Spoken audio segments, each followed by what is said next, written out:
आपको खुश आमदीद कहती हूँ स्टीम एजुकेशन में। नन्हे मुन्ने दोस्तों, आपको पता है ना कि आप सब मेरे साथ मिलके क्या सीख रहे हैं? हरूफे तहज्जी। और हम सब उर्दू का पहला कायदा यानी कि पहला कदम के ज़रिए सीख रहे हैं हरूफे तहज्जी।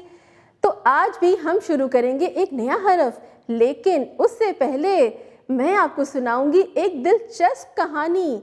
उस कहानी के ज़रिए हम देखेंगे बड़ी मज़े की तस्वीर और उसी के ज़रिए आप सीखेंगे नया हरफ। तो शुरू करते हैं। तो प्यारे दोस्तों, ये है बिलाल की कहानी। बिलाल स्कूल से वापस आया। बिलाल ने देखा कि उसकी बकरी शोर मचा रही थी। बिलाल ने बकरी से पूछा, क्यों शोर मचा रही हो? बकरी ने बताया, मुझे भूख लगी है। बिलाल ने मेज़ पर अपना बस्ता रख दिया और बकरी को चारा खिलाया। तो नन्हे मुन्ने दोस्तों, आपको कहानी अच्छी लगी ना? कितनी दिलचस्प कहानी थी। इसमें बच्चे का क्या नाम था? बिलाल। कितना अच्छा बच्चा था ना, उसने भूखी बकरी को खाना खिलाया। अगर आपके घर में भी कोई जानवर है तो उसको उसका खाना ज़रूर खिलाइए और ख़याल रखिए उसका।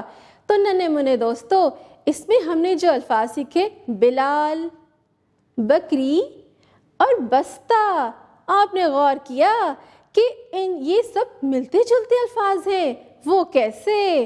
जो इनकी इब्तदाई आवाज़ है वो एक जैसी है। ब बिलाल, ब बस्ता, ब बकरी। तो प्यारे बच्चों, यही है आपका आज का सबक, ब। अब आप देखना चाहेंगे कि ये ब दिखता कैसा है और उसे कहते क्या है। तो चले शुरू करते हैं। तो नन्हे मुन्ने दोस्तों, अपना कायदा खोलिए और ये देखिए, ये नीले रंग का बड़ा सा क्या लिखा हुआ है? जी हाँ, ये है आपका सबक, एक नया हरफ बे। Babe, babe. और दोस्तों, बे के नीचे एक नुक्ता होता है। बे के नीचे एक नुक्ता, बे कहता है ब। इसकी इब्तदाई आवाज़ क्या है? ब। और ये देखिए, अभी मैंने आपको कहानी सुनाई थी ना, देखिए अपनी किताब में कितना अच्छा सफ़ा है ये और कितनी रंगीन तस्वीर हैं। प्यारे बच्चों, आपने कहानी तो सुन ली। इसमें बच्चे का क्या नाम था? बिलाल। और इसके पास ये नन्हा मुन्ना सा जानवर कौन सा है जो भूखा था? बकरी। और इसने मेज़ पे क्या रखा था? बस्ता। तो प्यारे बच्चों, इन सब की इब्तदाई आवाज़ क्या है? ब। ये नीचे देखिए, ब बतख, ब बस्ता, ब बकरी। असातिज़ा कराम, स्टीम एजुकेशन के ज़रिए सबसे पहले आप साइंस की एक्टिविटी करवाएंगे। साइंसदान में सबसे पहले बच्चों को बतख की आवाज़ का रोल प्ले करवाइए। ये सरगर्मी आप बच्चों से भी करवा सकते हैं। जिद्दतदान में दिए गए QR कोड को स्कैन करें और बे वाले अल्फाज की पहचान करवाइए। तामीरदान में प्ले डो की मदद से बल्ला बनाने में बच्चों की रहनुमाई करें। रंगदान में अगले सफ़े पर दिए गए बत्तख के खाके में रंग भरवाएं। रियाजी दान में बच्चों से पूछें कि बकरी और बत्तख में से कौन सा जानवर बड़ा है, इसका फ़र्क बताइए। अब हम लिखना शुरू करेंगे बे ब। ये अपने कायदे पे देखिए, ये नीला नीला सा क्या लिखा हुआ है? बे। और बे के नीचे मैंने बताया था कितने नुक्ते होते हैं? एक। बे के नीचे एक नुक्ता, बे कहता है ब। तो अपनी पेंसिल पकड़िए और शुरू करते हैं।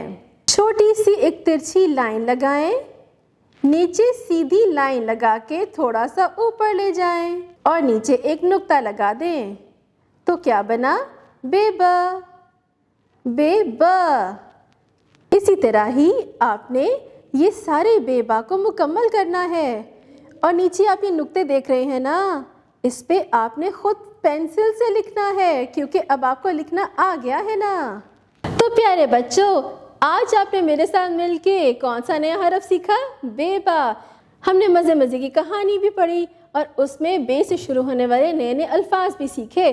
امید ہے آپ کو بہت مزہ آیا ہوگا، آپ نے یہ سبق ضرور دہرانا ہے۔ اب ہم ملیں گے اگلی دفعہ ایک نئے حرف کے ساتھ، ایک بہت ہی دلچسپ سبق کے ساتھ۔ تب تک اپنا بہت سا خیال رکھیے گا۔ اللہ حافظ۔ قابل احترام اساتذہ، آج ہم نے بچوں کو بے کا تعارف کروایا، کہانی کے ذریعے نئے نئے الفاظ سکھائے، بے کو لکھنا بھی سکھا دیا، اس کی ابتدائی آواز بھی سکھا دی۔ آپ نے بھی جماعت میں مختلف سرگرمیوں کے ذریعے بے کا تعارف کروانا ہے۔ اپنے ارد گرد کی چیزوں کو دیکھیے جو بے سے شروع ہوتی ہیں، وہ بچوں کے سامنے رکھیے۔ اس کے علاوہ بھی مختلف سرگرمیاں آپ کروا سکتے ہیں۔ اب میں آپ کو بتاؤں گی کہ اسٹیم ایجوکیشن کے ذریعے آپ بے کی کون کون سی سرگرمیاں کروا سکتے ہیں۔